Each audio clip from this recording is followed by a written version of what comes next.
Me gustaría empezar compartiendo dos noticias positivas, que yo creo que son positivas, que hay. Una es recientita, está muy fresquita, y la otra, bueno, también, bastante, ¿no? Una de ellas, y las dos conectan mucho con esto de analizar y mirar, acercarse a la economía con miradas feministas y hacer un poquito de análisis crítico, ¿no? y de generar alternativas.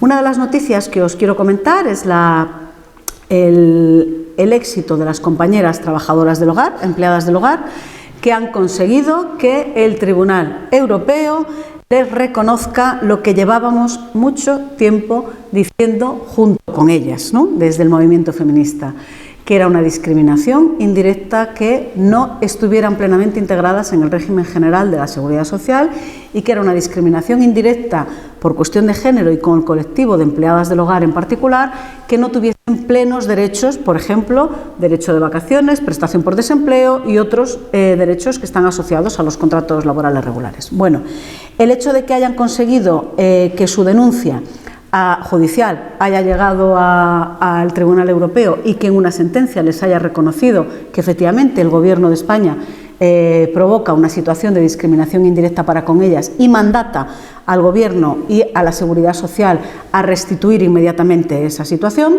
pues es una buena noticia, porque es una buena noticia en el que, bueno, cuando articulas, ¿no?, la movilización social y la articulación de vindicaciones feministas, acaba dando resultados. Lástima que hayamos tenido que esperar desde el 2011 hasta ahora, pero bueno, esa buena noticia se confirmaba además por la vicepresidenta segunda del Gobierno, cuando decía hoy, tras el Consejo de Ministros, que van a hacer la ratificación vía urgente del convenio 189 de la OIT, en el que desde el 2011 estábamos insistiendo que había que ratificar, ¿no?, para que tuviesen esa cobertura de derechos plenos. Yo creo que es una buena noticia, ¿no? Es una buena noticia que da cobertura, que cumple, ¿no?, con el criterio de extender las condiciones laborales y la protección social a un colectivo altamente feminizado y altamente precarizado, ¿no?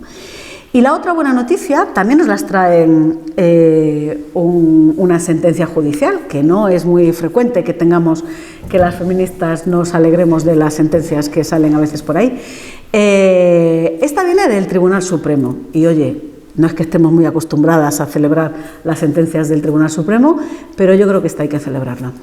En sentencia del Tribunal Supremo hoy reconocen que en esto de los vientres de alquiler, ya sabéis, este proceso por el que se compra una criatura que gesta el cuerpo de otra mujer, ¿no?, que es la madre biológica y que tiene que desprenderse y renunciar a cualquier tipo de derecho para con la criatura. Bueno, pues el Tribunal Supremo reconoce que es una vulneración flagrante de los derechos de la mujer y de los derechos del bebé, de la recién criatura, que hay un proceso de deshumanización, que es un acto ilegal en nuestro sistema, en nuestro modelo económico, y que por lo tanto hay que perseguir y poner coto a las empresas que tienen montado un negocio aprovechándose de las penalidades monetarias y de la situación de empobrecimiento que tienen las mujeres que en otros países y en este también gestan para otros y para otras.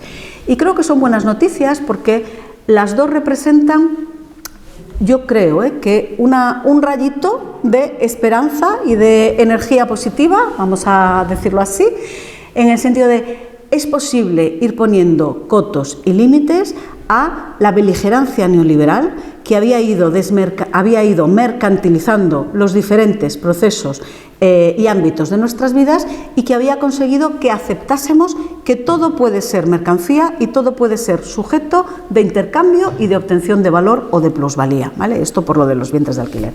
Entonces, con estas dos buenas noticias, a mí no se me ocurre una mejor manera de empezar, si os parece, ¿no? No sé si queréis hacer algún comentario al respecto. Si os parece que viene a cuento, que no, si tenéis alguna otra buena noticia para compartir, que estamos muy faltas de buenas noticias últimamente, ¿no? ¿Qué os parece? Esto digamos, reformas positivas dentro de un entramado, pues totalmente, pues, patriarcalizado, violento, bueno, en fin, capitalista. revistas, a lo que es la enajenación, la plusvalía permanente, la búsqueda de tal, la propia inversión, tal. O sea, pero si no, sin embargo, no deja de ser reformas positivas. De manera que luego se cambia la forma de vida de la gente que está trabajando. Totalmente.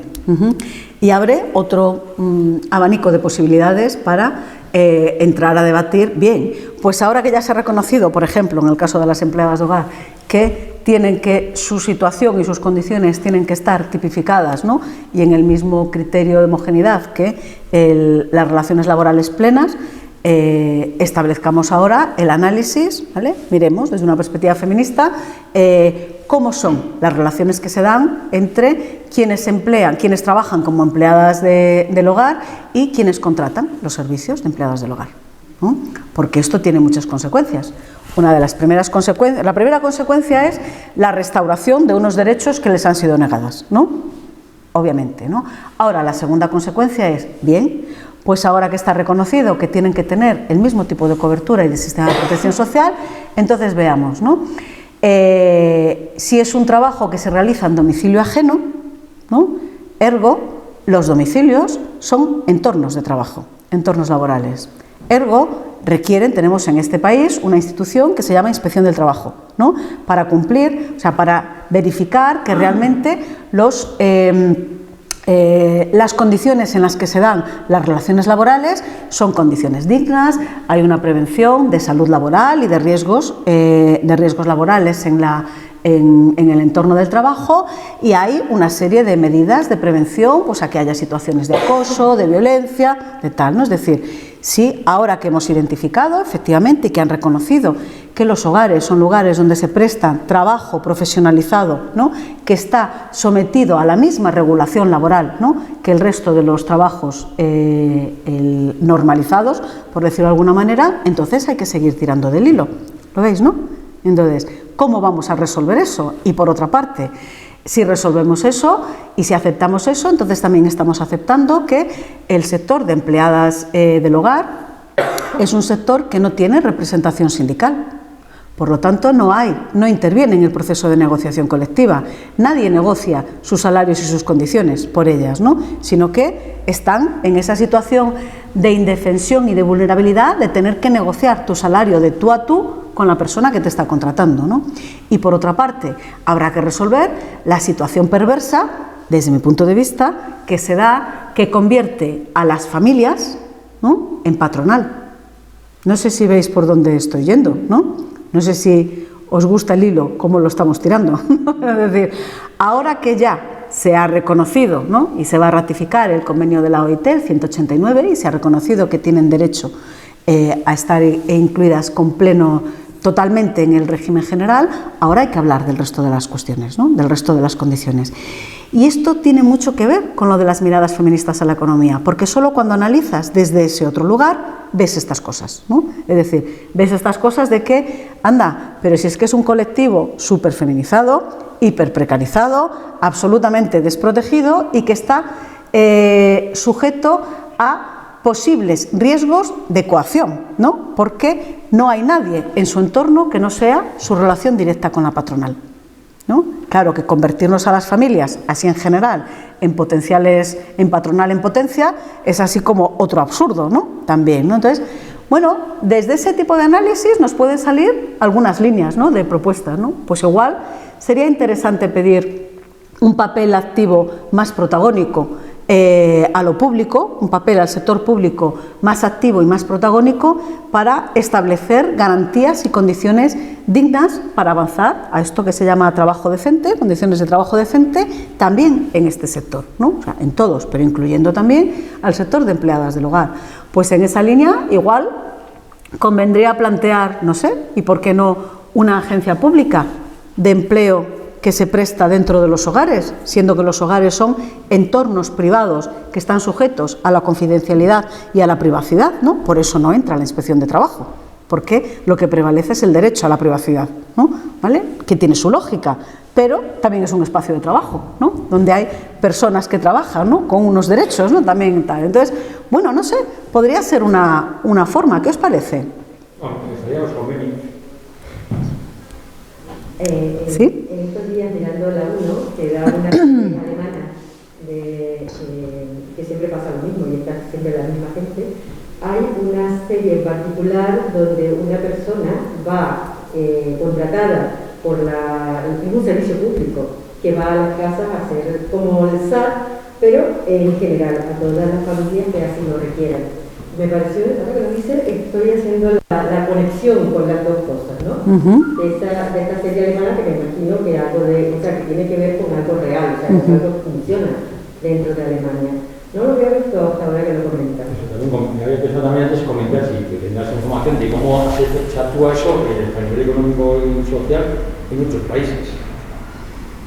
Bueno, en algunos países, sobre todo en países nórdicos, no existe la figura de empleada doméstica, porque se entiende que forma parte de los trabajos que hay que realizar dentro del entorno de convivencia. Igual que cuando te alquilas un piso con otras estudiantes y con otros estudiantes, hay una serie de actividades y trabajos que tienen que ver con el bien común de la convivencia, ¿no?, que se pactan y se reparten, ¿no? ¿Por qué tenemos ¿por qué contratamos un servicio externo para realizar los trabajos dentro del ámbito doméstico? No estoy hablando del cuidado, ¿no?, de las cuidadoras profesionales, estoy hablando de los trabajos domésticos, ¿vale? ¿Por qué contratamos de manera externa? Pues es evidente que porque no hay un reparto, ¿no? O sea, no hay una negociación equilibrada dentro de los hogares para poder hacerlo, ¿no? Y entonces, como no lo hay y como el peso recae sobre fundamentalmente las mujeres, entonces ha sido como una cadena, ¿no? O sea, se ha articulado una cadena global, ¿no?, de cuidados y de trabajadoras domésticas, ¿no? Entonces, para que unas puedan tener tiempo y salir a su formación o a buscar un empleo, ¿no?, o al desarrollo de su carrera profesional, ante una ausencia de reparto equitativo de responsabilidades y de tareas del cuidado dentro del hogar, se contrata a alguien, ¿no?, se contratan los servicios externos para que los puedan prestar. Ese es el origen, ¿no? Lo que pasa es que hay más factores, porque con ese acto, que puede ser, lo podemos identificar como un acto individual, ¿no?, que ocurre en mi familia, bueno, pues que no puedo hacerlo de otra manera, ¿no?, alguien podría decir, pero lo que ocurre globalmente es que estamos articulando lo que llamamos cadenas globales de cuidados, y es que mujeres de otros países empobrecidos, ¿no?, vienen a otros países que están en otra situación económica a trabajar dentro de los hogares para cubrir el hueco que dejan las mujeres que salen al mercado de trabajo o a la intervención política. Entonces se crea esa cadena y ese círculo vicioso. Y eso... Una pregunta, ¿qué días de las amas de casa? Que nunca tienen que cobrar, porque luego llega una viudedad, una separación, ¿y cómo se queda esa ama de casa? Que nunca ha sido valorada ni con hombres ni antes con mujeres. No, por supuesto. Mira, yo quería trasladaros dos ideas. Una, empezar con esta buena noticia, y luego la otra es que voy a hacer un spoiler, ¿no? O sea, el final o la conclusión de toda la perorata y de la charleta que podríamos dar, si tuviésemos más tiempo, acabaría reconociendo que necesitamos provocar un cambio de la política sexual que funciona en la economía. Y esa política sexual está articulada en base a 3 ejes de subordiscriminación que afectan directamente a las mujeres y a las niñas, porque es lo que aprenden, ¿no? Y tal. Y una de ellas tiene que ver con el menor valor que se da al trabajo y a las aportaciones realizadas por las mujeres, ya sea en lo que llamamos economía invisibilizada o cara B de la economía, o en la economía oficializada, que está con trabajos precarizados y de menor valor, ¿no? También de menor salarios. ¿Por qué digo que este es uno de los ejes de subordiscriminación? Porque todo el sistema está montado desde la base y desde la pretensión de que hay una parte invisibilizada de la economía, que es la que ocurre en los hogares, pero también en las comunidades, en los barrios, en los pueblos, ¿no?, en la vecindad, que está realizada fundamentalmente por las mujeres y que es la base que sostiene todo el engranaje, ¿vale? Porque tiene que ver con la reproducción social, con la reproducción biológica, con los cuidados iniciales, con la logística, manutención, y que conforma a los hogares no solamente como unidades de consumo, sino también como unidades de producción, ¿no? Porque en los hogares se transforman alimentos, ¿no? Se cocina, se preparan, ¿no? Es decir, no solamente ocurre que consumes, ¿no?, y que distribuyes el consumo, sino tal. Entonces, ¿Qué diría yo respecto a eso? Que es una de las grandes injusticias de este sistema capitalista y patriarcal, ¿no?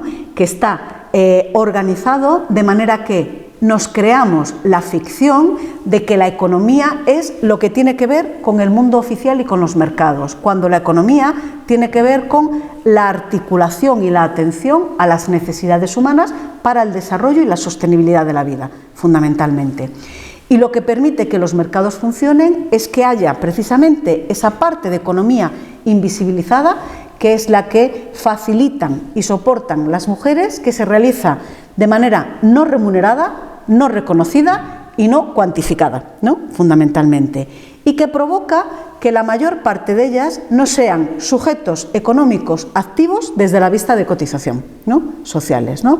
Y eso genera ya no solo bolsas de pobreza, ¿no? Que obviamente también, sino que genera la minusvaloración social del resto de las contribuciones y aportaciones que hacen las mujeres dentro de los mercados. No sé si lo he dicho así de una manera clara. Es más, te diría que en la justicia son capaces de decirte que no has trabajado en tu vida y casi te lo esconderían. Claro. Es que te lo dicen a la cara. Y que como ya tienes, te empoderas y le dices, bueno, ¿qué más? Por Claro. ejemplo, yo trabajo desde los 14 años. Pero son capaces de decirte.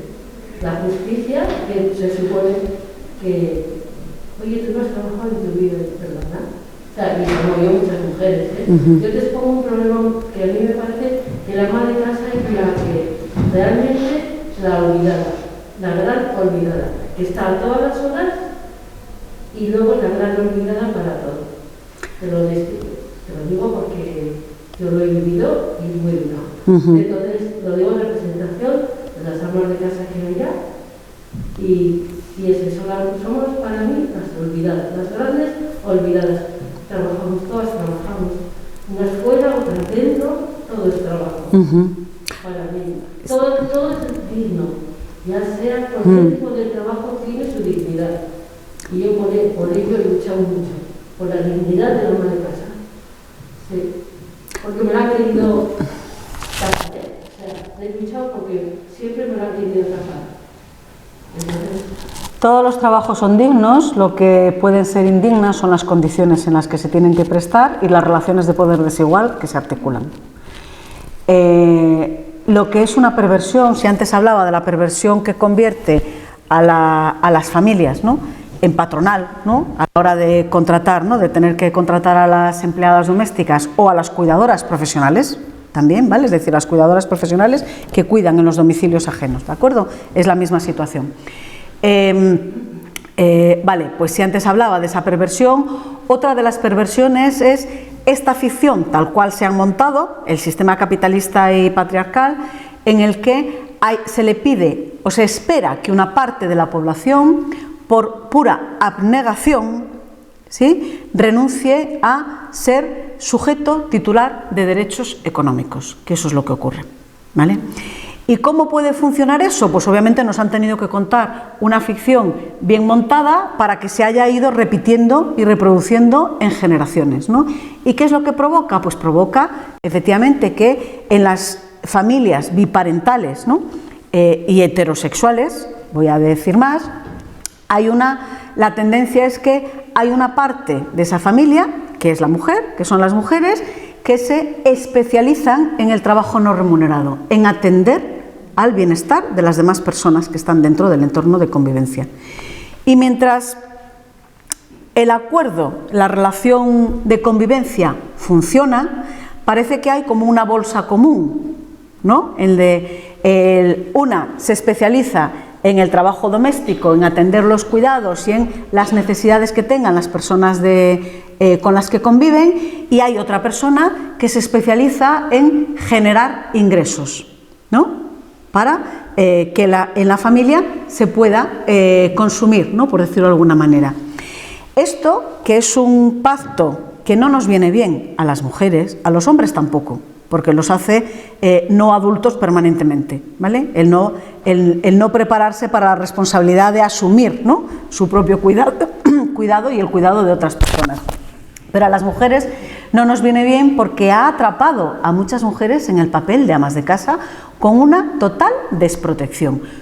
Eran nuestras abuelas, nuestras madres, nuestras tías, nuestras hermanas, a veces nosotras mismas, ¿vale? Es decir, no hay salto generacional porque todavía existe. Entonces, ¿por qué digo la perversión? Porque está ese mito, esa ficción que nos han contado, ese relato que es un cuento, es un puro cuento para mantener un status quo de un sistema determinado, lo que está provocando es que más de la mitad de la población, bueno, vale que no todas las mujeres sean amas de casas especializadas, bueno, una parte importante de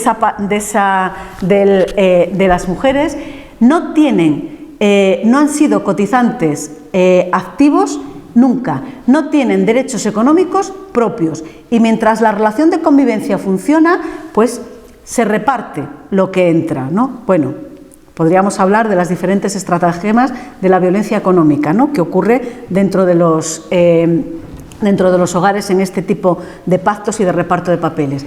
Pero cuando la relación de convivencia ya no funciona, se quedan sin derechos, sin cotización y sin esa bolsa común, ¿no?, que era la que se repartía porque unos aportaban trabajo en especie y otros trabajo monetarizado, ¿vale? Ese tipo de reparto no nos viene bien. No le viene bien a las personas en general, ¿no?, pero no le viene bien fundamentalmente a las mujeres, porque las atrapa en situaciones de empobrecimiento y de exposición y de vulnerabilidad. Y las atrapa precisamente, y ese es otro eje de subordiscriminación de esa política sexual que está dentro de las políticas económicas.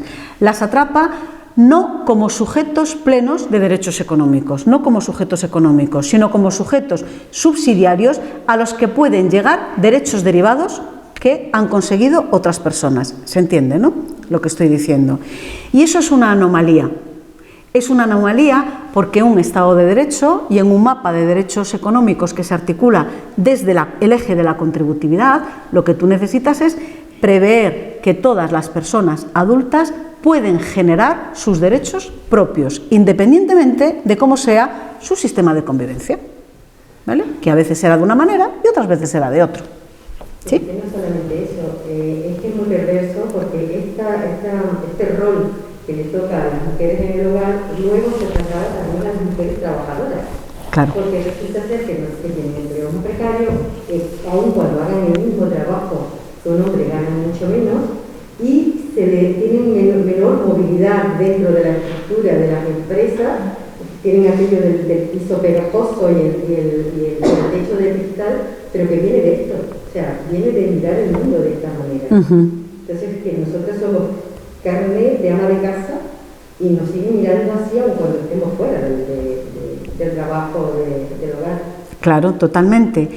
Y además, no es una casualidad que la concentración de las mujeres en los mercados de trabajo sea en sectores productivos y en sectores de trabajo que son como apéndices o continuidad de los roles de género, del rol de género tradicional, y no es una casualidad que estos trabajos que desempeñan fundamentalmente mujeres estén fuertemente hiperprecarizados y que entren dentro de la categoría que llamamos de bajos salarios, ¿no?, fundamentalmente. No es una casualidad. Esto lo descubrimos durante la pandemia, digo, lo descubrimos así en general, porque esto lo sabíamos, ¿no?, obviamente, pero así, quien no se había acercado a este análisis, pues de repente así como que se cayó del guindo, dijo, anda, mira, pero si resulta que los trabajos, tareas y funciones que son fundamentales para que la vida continúe y en unas condiciones medianamente dignas, son los que están peor pagados y más desprotegidos. Y anda, qué curiosidad, si son los que realizan las mujeres fundamentalmente. Bueno, por eso digo, esto lo descubrimos durante la pandemia, ¿no?, cuando todo se paró y solamente mantuvimos lo que se consideró lo esencial, ¿no?, lo esencial, lo fundamental para la vida, ¿vale?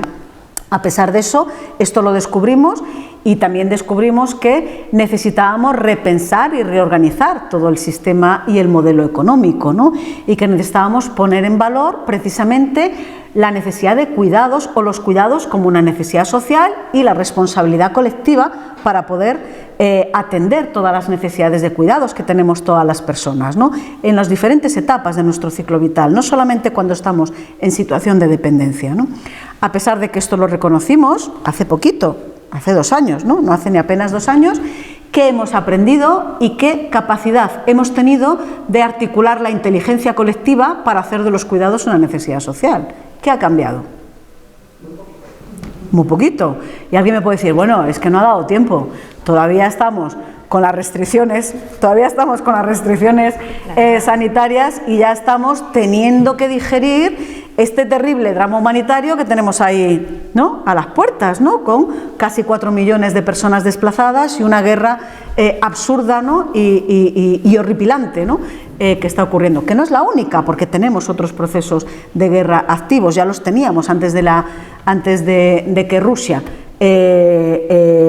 entrase en guerra con Ucrania, ¿no? Ya los teníamos, está Afganistán, está Sudán, está Yemen, hay muchas otras guerras y conflictos abiertos en el sur global, precisamente por el interés de las grandes corporaciones y de los países occidentalizados de extraer minerales, ¿no?, que son necesarios para todo nuestro proceso de tecnificación y de transición tecnológica, ¿no? O sea, todo eso ya existe, ¿no?, aunque no se le dé mucho alcance mediático, ¿no? O sea, esos dramas humanitarios ya existían, ¿no? Pero bueno, es cierto que el drama de la guerra con Ucrania ahora nos ha pillado con el pie cambiado, ¿no?, y nos desborda, ¿no? Nos desborda el alcance del drama humanitario y nos desborda ser conscientes de que sin habernos recuperado de la gran recesión de la crisis financiera del 2008, sin habernos recuperado de los efectos económicos de la crisis vividos con la crisis sanitaria, lo que va a venir después, aparte cuando consigamos digerir el drama humanitario que está provocando este éxodo masivo, lo que va a venir después es una recesión y unos efectos económicos y sociales importantes. Algo estamos viviendo ahora, ¿no?, con el efecto añadido sobre la inflación, digo con el efecto añadido porque ya la teníamos, lo del exceso, el precio excesivo de la energía no es de la guerra de Ucrania, que ya existía antes, ¿sí? Es fabuloso que para el año 2020 se estaba hablando de 9,5 millones de personas en pobreza extrema en este país, o sea, 9 millones de personas en pobreza extrema. O sea, estamos hablando de que aquí en Navarra serán aproximadamente unas 65.000 personas en Navarra. Y estamos hablando del fracaso de la externalización de la producción de estas empresas, por ejemplo en China, que luego se ven atrapados, que luego viendo la pandemia y aquel mundo ideal donde se producía muy barato y se vendía muy barato en todo el mundo, se ha roto. Y estamos como pensando que, o sea, nos están diciendo todos los días que el calentamiento global y que los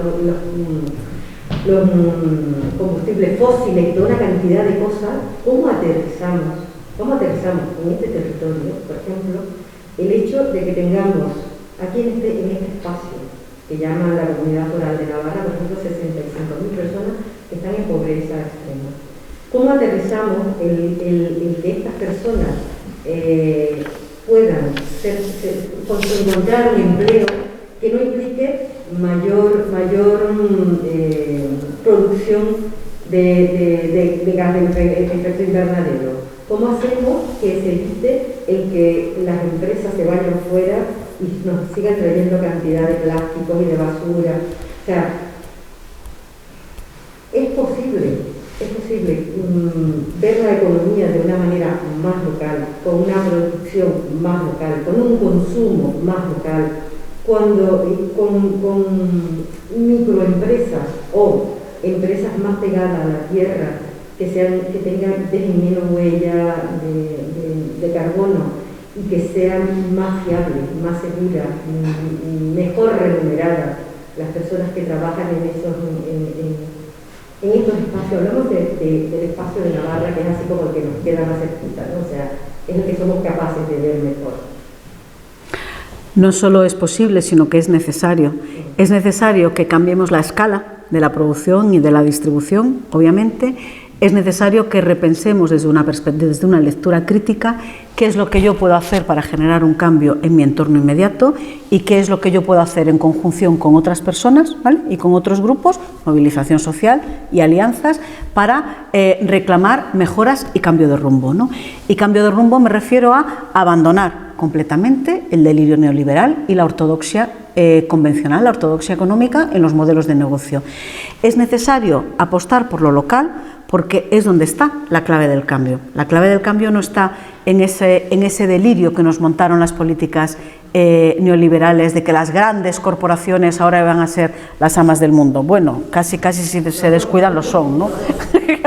casi se descuidan lo son, que para eso han articulado todo un paraguas jurídico para la inmunidad, ¿no? Fundamentalmente, por el que se establece la absoluta preferencia de los intereses de las grandes corporaciones por encima del interés social de la ciudadanía de un territorio, ¿no? Por ejemplo, ¿no? Ya sabéis que una gran corporación todavía hoy puede denunciar a un gobierno por aprobar, un gobierno local, por ejemplo, podría ser al Ayuntamiento de Estella, por intentar aprobar una ordenanza, en este caso, que establezca una preferencia a contratar, a que en las licitaciones públicas se pueda contratar con empresas del territorio o con empresas de la economía social territorializadas de aquí, ¿no? de la comarca, por ejemplo, ¿vale?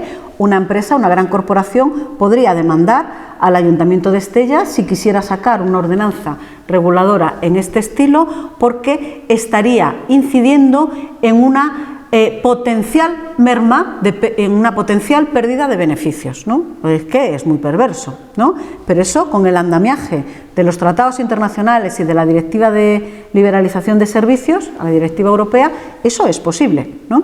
Lo hemos visto con las grandes tabacaleras, con algunos gobiernos, ¿no? ¿Vale? Pero aquí también es posible que eso pudiese ocurrir, ¿vale? Entonces, pero ¿por dónde damos el giro? Efectivamente, cuando nos acercamos con una perspectiva crítica, ecologista, altermundista y feminista, ¿vale? Y a la inversa, cuando nos acercamos a repensar el modelo económico desde miradas feministas, ¿no? Fundamentalmente lo que vemos es que necesitamos abandonar ese vestigio de ortodoxia económica, de modelos basados en la ortodoxia económica. Necesitamos establecer estándares mínimos de funcionamiento que estén basados en códigos éticos. Necesitamos incorporar la ética a la economía y necesitamos activar desde lo local cadenas. Por eso digo lo de bajar, el cambiar la escala, ¿no? Es que el sistema, la posibilidad de futuro no está en promover que te compres un tomate que viene de Chile, ¿no? La posibilidad de futuro está en promover que creas tejido económico y local en tu propio entorno, ¿no?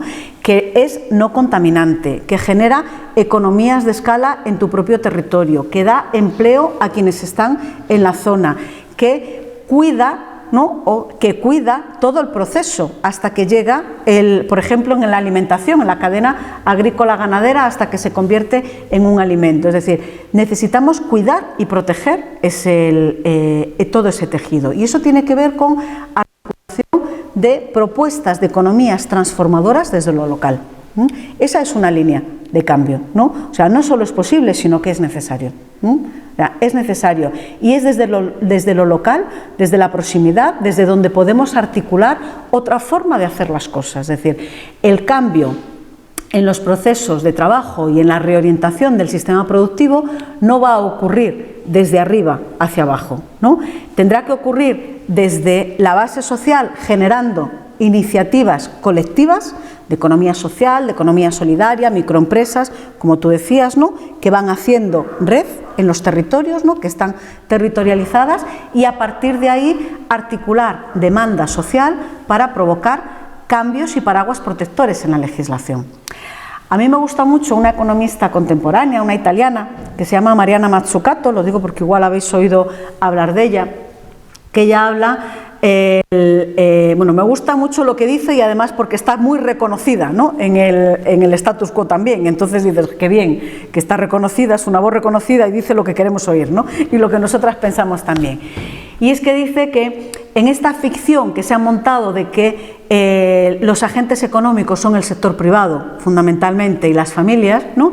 Y a lo público lo dejan como agente redistribuidor, nada más, ¿no? Para atender las situaciones de mayor vulnerabilidad, pues lo que dice Mariana Mazzucato es que este siglo requiere de otro papel del sector público, ¿no? Y yo estoy completamente de acuerdo. O sea, este siglo requiere otro papel del sector público porque es quien tiene la capacidad de articular unas garantías y una base fundamental para atender a las necesidades básicas, un código ético y ese suelo social de condiciones dignas, ¿no? Para poder establecer, para poder proyectar vidas vivibles y hacerlo en comunidad, no aisladas, ¿no? Sino hacerlo en comunidad, ¿sí? Desde joven ya soy marxista, ecologista y tal, bueno, me parece que una idea que habéis citado, I más D más I sin plusvalía capitalista, o I más D más I para los bienes comunes. Es muy moderno, ¿no? El entorno microecológico, el de crecimiento, no sé qué, reparto cosas, el feminismo, antiimperialismo, y anticapitalismo. Es decir, sí, son fórmulas, pero claro, para llevarlas a cabo, no solamente es mejorar en reformas, que bien, que se mejoren reformas, porque esas reformas sirven para cuestionar mejoras, ¿no? Pero luego está el salto cualitativo, es decir, el nudo gordiano, ¿cómo se rompe? Para pasar porque por reformas vemos que actualmente la realidad, históricamente, es a limpio estacato, a limpio poder, machista, violento, lo que sea. Entonces, ¿con qué perspectivas tiene? Yo tengo esa fórmula, I más D más I, sin plusvalía capitalista, I más D más I, para los bienes comunes. Luego, ¿cómo racionaliza esto el cotidiano? Bueno, a mí me gusta ese planteamiento. ¿Vale? Me gusta ese planteamiento. Cuando yo decía de hacerlo en comunidad, me estaba refiriendo a invertir en común, ¿no? Que, durante la década de los 90 y principios de este siglo se ha ido desarticulando, pero que a raíz de la crisis financiera hemos vuelto a recuperar y a reconocer que eso formaba parte de nuestro background, de nuestro conocimiento y de nuestro aprendizaje histórico, sobre todo en comunidades como esta, como Navarra, o en comunidades como la que vengo, que es Galicia, ¿no? Es decir, el acervo común, la mancomunidad de determinados servicios, de propiedades comunales, pues como los montes o los bosques, ¿no? Que se cuidaban entre todos y todas y que estaban lejos de la voracidad especuladora, ¿no? Y mercantilista.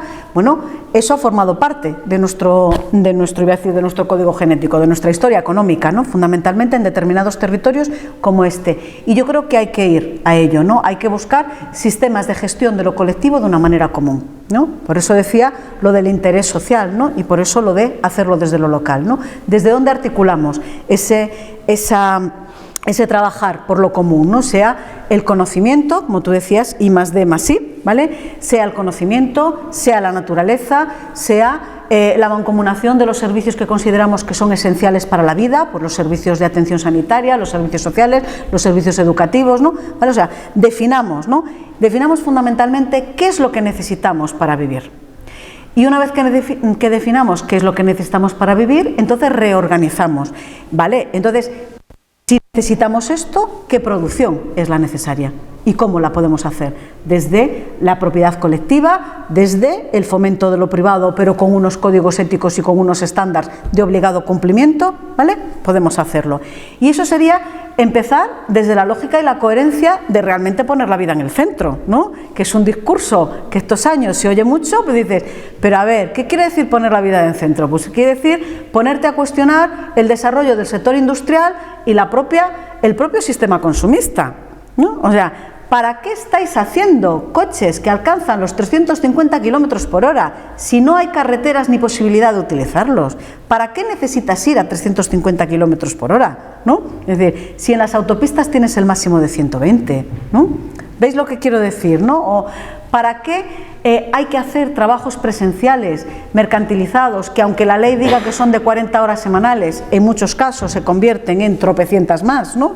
O sea, ¿para qué? ¿Cuál es la redimensión y el reparto de los tiempos, ¿no? Pero claro, esa redimensión y ese reparto de tiempos hay que hacerlo desde otro criterio de reparto, que yo creo que ese es el meollo del asunto, ¿no? Por esto de las miradas feministas, ¿no? Y ese otro criterio del reparto tiene que ser hacerlo desde el criterio de la justicia redistributiva. Y si hablamos de justicia redistributiva, estamos hablando de igualdad. Y si hablamos de igualdad, estamos hablando de la necesidad de interpelar a la otra parte de la población, de que deje, que abandone su práctica de absentismo en las tareas de responsabilidades del cuidado. Y si hablamos de corresponsabilidad, es decir, del de que cada parte asuma la responsabilidad de lo que estamos generando en el entorno y de ese reparto, pues entonces podemos establecer como un código ético, principio ético y político, el criterio de la equivalencia humana. ¿Vale? ¿Por qué tu tiempo es más importante que el mío? ¿Por qué tú no tienes tiempo para asumir la responsabilidad de quien depende de ti? ¿Por qué crees que tu tiempo es más importante que el mío? No sé, tendremos que replantearnos esto, ¿no? Para salir de esa rueda y de ese engranaje, ¿no?, del propio sistema económico. ¿Sí? Enlazando con lo que dices, yo creo que otra de los goles que nos han metido han sido las jornadas laborales. Es que una jornada laboral de 8 horas hoy en día es la trampa, aparte de que dices tú, pues ¿para qué se inventaron las máquinas? Para reducir las horas de trabajo. Resulta que ahora trabajamos en turnos noche, mañana, tarde, pero es que además es que llega un momento en que lo que tú crees que es esencial,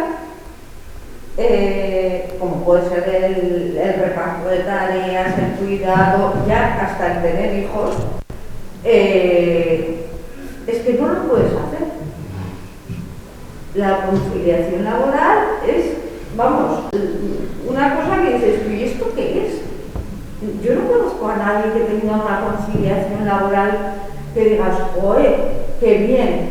Entonces, incluso es que no tienes ni tiempo para pensar. Cuando se están reformando las escuelas con un método Montessori, porque los niños, cuando se aburren, entonces empiezan con la creatividad, y dices tú, es que yo no tengo tiempo más que para descansar. Lo que es el trabajo es descansar, es que ya ni pienso. Y estas alternativas que pudieran surgir, es que mira, es que estoy tan cansada que me meto en la cama, y pum, o hago así en la tele, o me meto en Netflix o no sé qué, igual, cero patatero.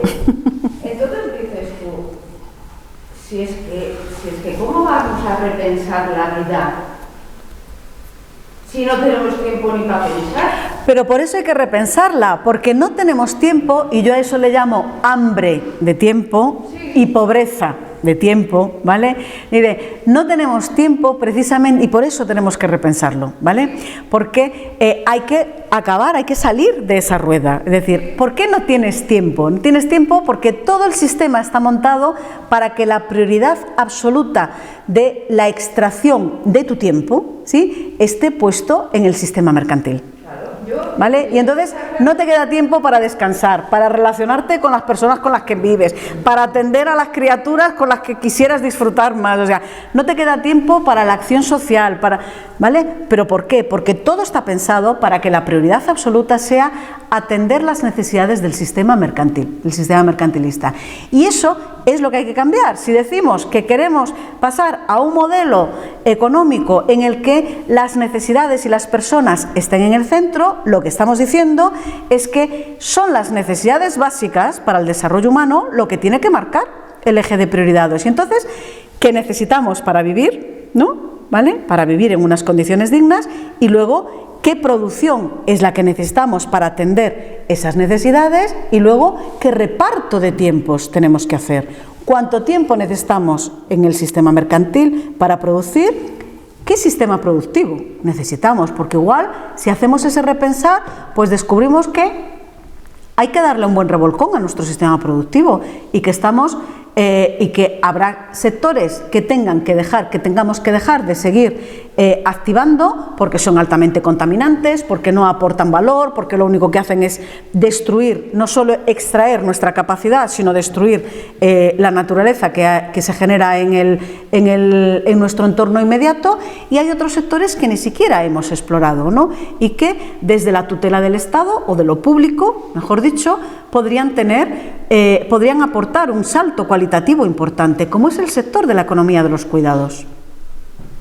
Es un sector absolutamente inexplorado. ¿Por qué? porque nos hemos tragado la ficción de que hay una especie de mano invisible que atiende las necesidades del cuidado. Y ya sabemos que la movilización social, si no hay un diálogo de por medio, se dará cuando todos estemos ahogados, porque no habrá más remedio. Pero es que ya estamos así, es que no podemos seguir alargándolo más. Pero resulta que la gente seguimos sin movilizarnos. Eso es lo que hay que reactivar. Entonces, la historia es que, como has dicho tú, todo lo que se legisla está a favor de, y entonces en cuanto tú levantas un poco la cabeza, no solo el que tiene poder, sino es que el propio compañero, la propia persona que está ahí, dice: ay chica, ¿cómo te quejas? No tienes que quejarte, no tienes que hacer eso, mira, usas una, que ha ganado, ya está. Entonces dices: oiga, Severino, entonces la responsabilidad me pasa a mí. Severino, que soy rarita, que soy sensible, que soy quejosa, que soy no sé qué, porque realmente llega un momento en que no encuentras tampoco un foro, y si lo encuentras, lo que hablamos es que mi tiempo libre, después de descansar, ¿a quién se lo dedico? Yo siempre he creído que estamos como una sociedad muy dormida, que, pues imagínate ese hombre jubilado, gente que hemos tenido problemas en los bancos con comisiones y tal, que ha logrado ese hombre jubilado solo, moviéndose, y yo pienso que tenemos una fuerza en las personas, si nos reuniríamos para tu problema, para el mío, para una fuerza que no sabemos que existe, pero que existe, y de eso se ríen todos estos liberales, como le llamé, la política esta, y que siempre ha habido, hace años la gente se juntaba y protestaba, siempre pacíficamente, y salía como los jubilados de Bilbao cada semana. Venga, ahora con la luz, ¿por qué no salimos con lo de la luz todas las semanas un día y apagamos aunque sea una hora? Porque si nos juntaríamos mucha gente tendríamos muchísimo poder, pero la gente estamos muy dormidos, como muy solidarios, no me va bien, o no me interesa, pero no sabemos la fuerza que tenemos las personas si nos juntamos con ideales sanos y pacíficos, vamos, nada de tirar de por ahí, sino, oye, todas las semanas nos vamos a juntar porque lo de la luz es vergonzoso, porque cualquiera hemos pasado frío estos días, porque es que te da miedo hasta encender la calefacción. ¿Por qué no nos movemos? ¿Por qué no salimos cada semana? Venga, ¿dónde están los sindicatos, me pregunto yo, en estos temas? ¿Qué hace que haya tanta gente vulnerable que haya que pasar frío? Pero tenemos culpa todos, porque tenemos todos mucha más fuerza de lo que nos creemos. Pero la sociedad, para mí, está súper dormida. ¿Quién nos ha dormido? No lo sé. Pero estamos muy dormidos. Ahí estaban pidiendo la palabra al fondo, ¿no? Diría, ¿dónde están las jóvenes y los jóvenes? Esos son los que tienen que morir. Ya, sí, pero bueno, ahí está. Pero igual los jóvenes viven mejor que los que tenemos que llevar una familia. Los demás también lo No, todos. Yo digo todos, porque el movimiento, oye, los jubilados mejor no eran jóvenes y lograron. Este hombre jubilado, solo él ha logrado que les atiendan, que era mayor. Pues eso es lo que tienen. ¿Y por qué no nos movemos? Yo veo la sociedad muy dormida. Yo la veo dormida. Por comodidad, por lo que sea. Pienso que es una sociedad muy cómoda, que está acostumbrada a que 4 noches y el resto como en tu casa. Yo le llamo dormida. De una en una. Las concentraciones que se hacen por sanidad, los mismos de siempre, 4, y el resto donde está. Y es algo importantísimo, Sí, bueno, la sanidad, la verdad es que estamos muy olvidados, estamos muy olvidados. Bueno, yo creo que descubrimos durante la pandemia que esa ficción de que teníamos una atención sanitaria que estaba en buena forma, pues era un mito, ¿no? Porque descubrimos la precaria situación que tenía nuestro sistema público de atención sanitaria, precisamente como efecto de las políticas de austeridad que se pusieron en marcha tras la crisis financiera, ¿no? Del 2008. Hombre, yo creo que es verdad que en general las leyes o los gobiernos están influenciados por grandes corporaciones y es verdad que cada vez más las decisiones se toman de una manera más separada de la propia ciudadanía, ¿no? En esas macroestructuras y organismos internacionales. Ahora, también es cierto que hay cambios abismales que tenemos margen de acción, ¿no?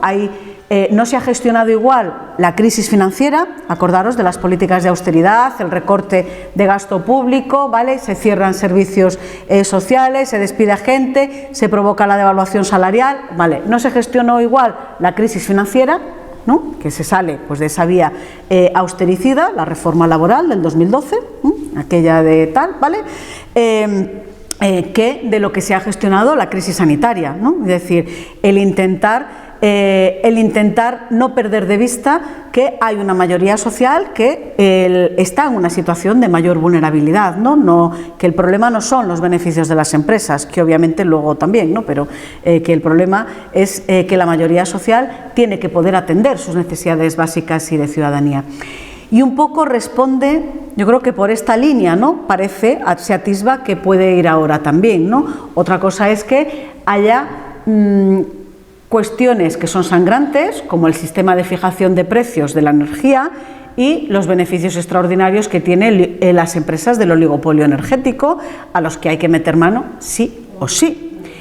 ¿Vale? Y que todavía no se acaben de atrever porque hay demasiados intereses ahí en juegos confrontados, ¿no? Pero también creo que hay un intento de no abandonar a la mayoría social y de preparar ese escudo social. ¿Que es mejorable? ¿Que no es suficiente? Por supuesto. ¿Vale? Pero que hay una diferencia con respecto a cómo se gestionó la crisis financiera del 2008, también es cierto. Y en esa diferencia es donde podemos construir alternativas, ¿no? Porque el hecho de que exista esa diferencia, esa diferente forma de gestionar y de mirar, ¿no? A dónde están las necesidades, es lo que nos da la posibilidad y la oportunidad, como decías, de reactivar la movilización social.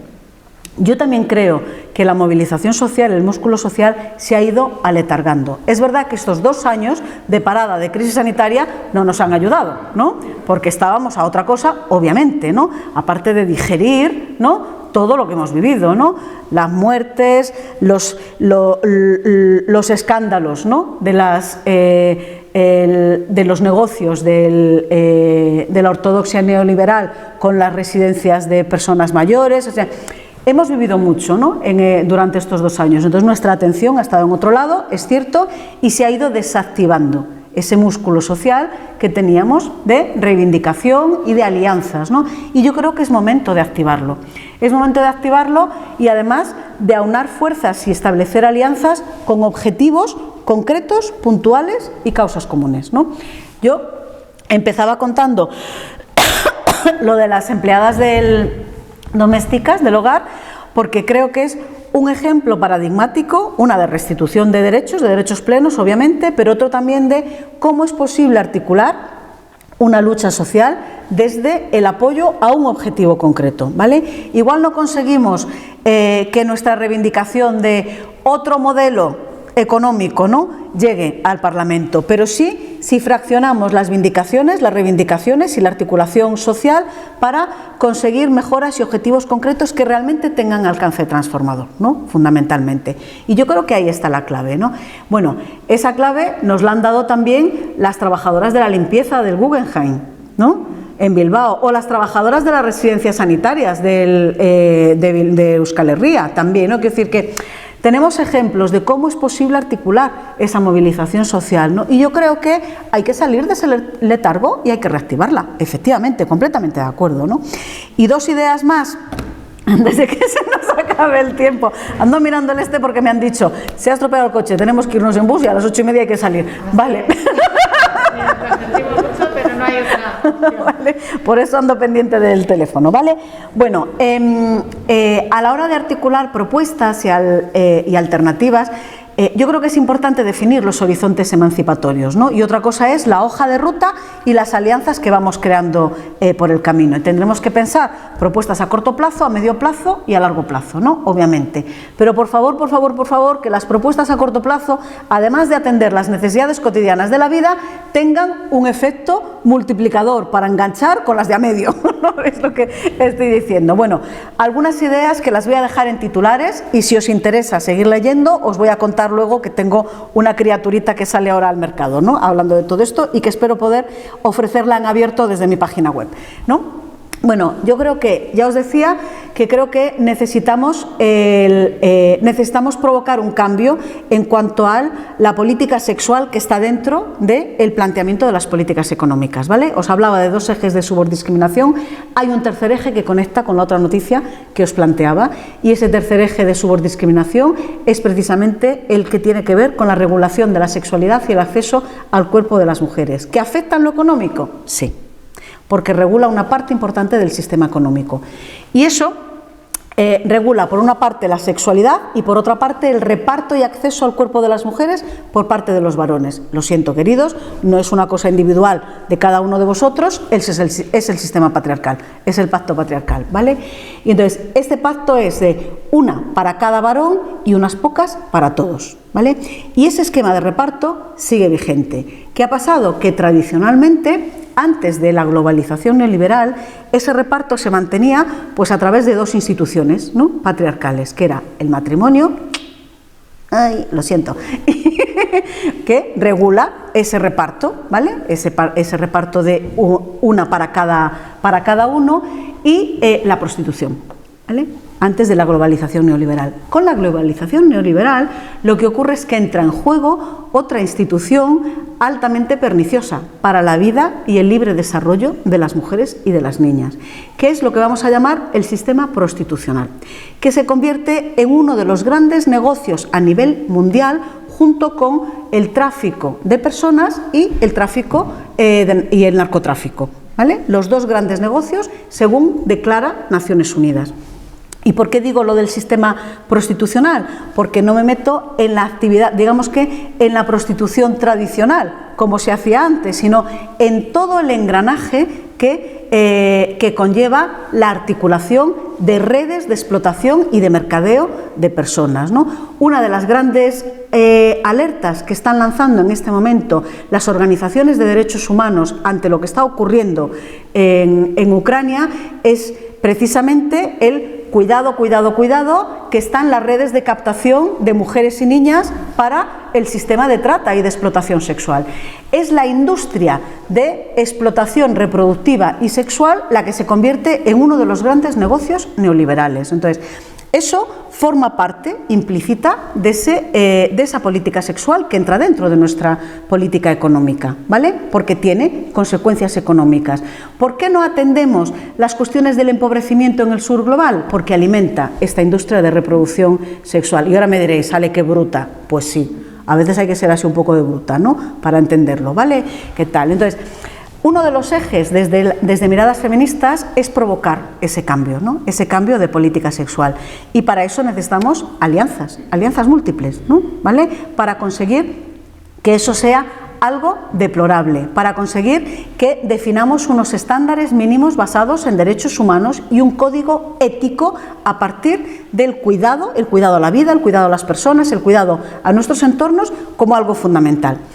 Además, yo creo que solo si establecemos ese suelo social de condiciones dignas y de atención a las necesidades básicas, podremos reorientar las políticas para convertir en una prioridad la erradicación de la desigualdad y de la pobreza. Es decir, no es sustantivo del sistema de un estado de bienestar el aguantar, el mantener las bolsas de pobreza que tenemos, lo decías tú antes, ¿vale?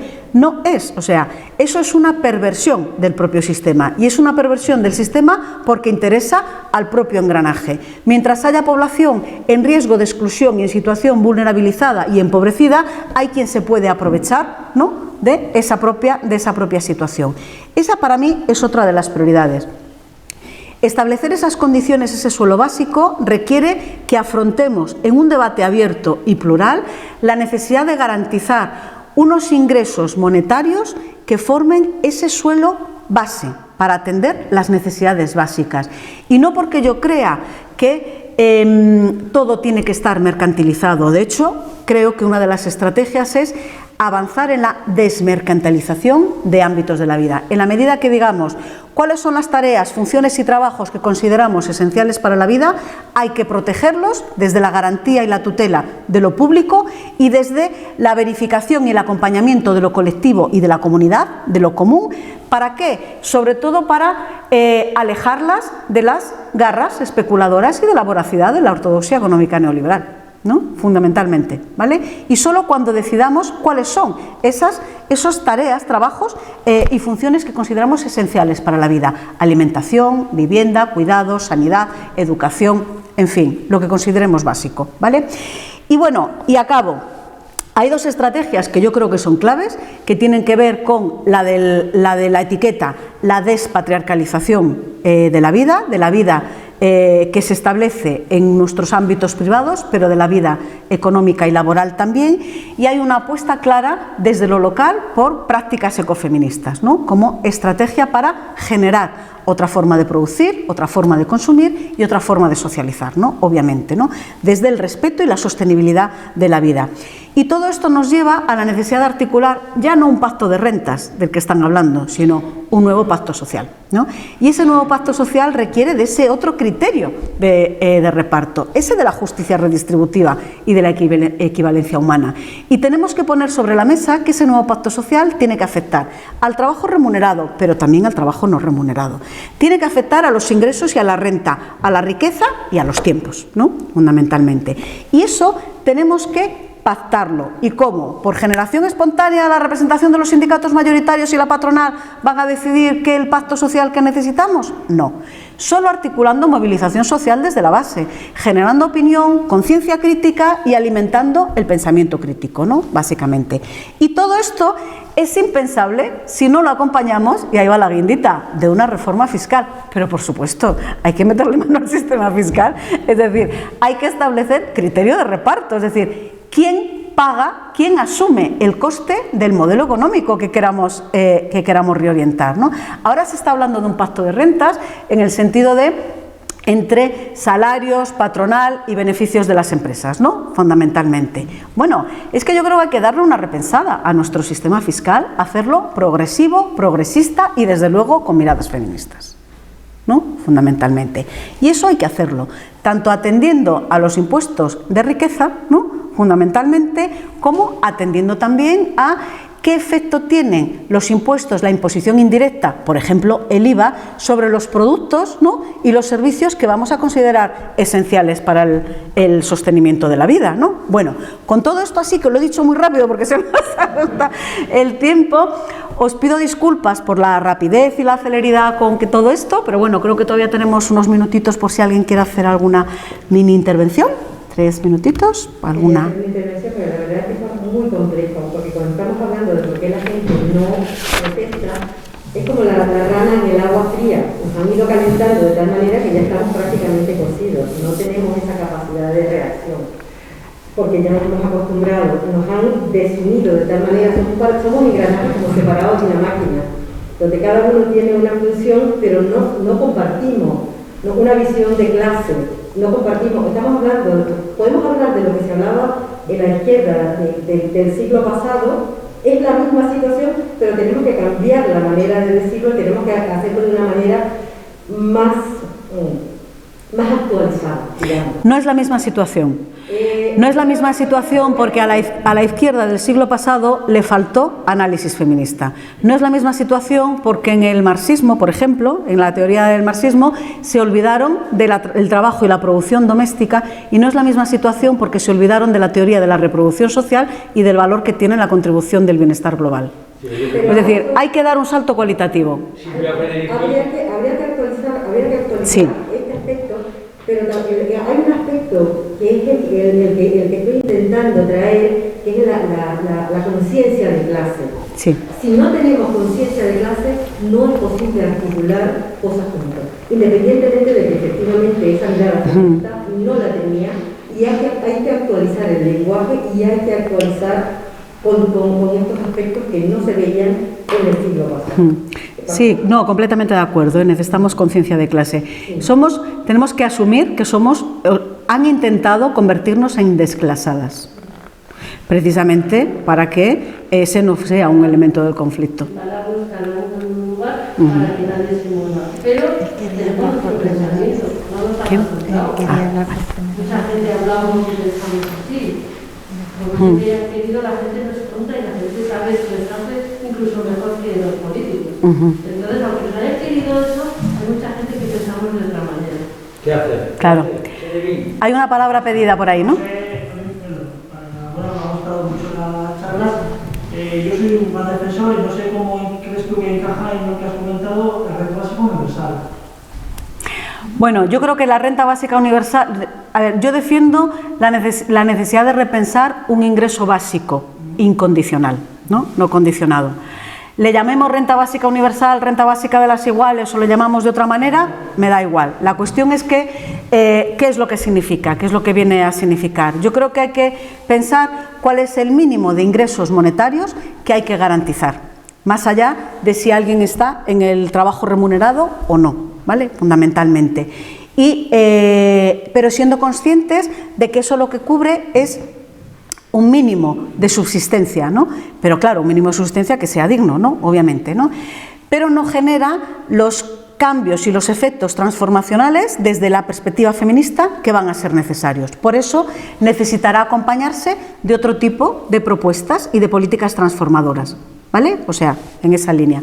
Yo creo que hay que abrir ese diálogo sin ningún tipo de temor, ¿no? A llegar a que igual en vez de llamarle renta universal, renta básica universal, le tenemos que llamar de otra manera y lo tenemos que complementar con otro tipo de políticas que realmente generen ese efecto multiplicador y por ejemplo, hacia la corresponsabilidad plena, ¿no? E integral. Ibas por ahí. Vale. Bueno, gracias a vos. Nos tenemos que marchar. Gracias.